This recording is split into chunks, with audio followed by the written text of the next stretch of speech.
From the Lake County Alert System. A statewide silver alert has been declared. The Hammond Police Department is investigating the disappearance of Valerie Jones, a 59-year-old black female, 5 feet 8 inches tall, 220 pounds, black hair with brown eyes, last seen wearing a pink shirt, black coat and black leggings, and driving a gray 2013 Nissan Rogue with Indiana registration RHC 564.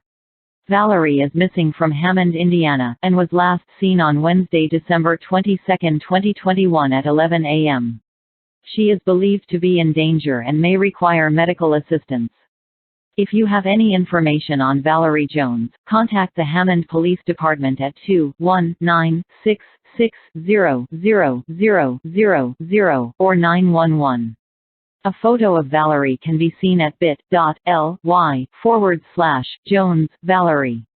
Again, bit.ly/Jones Valerie. This concludes this Silver Alert.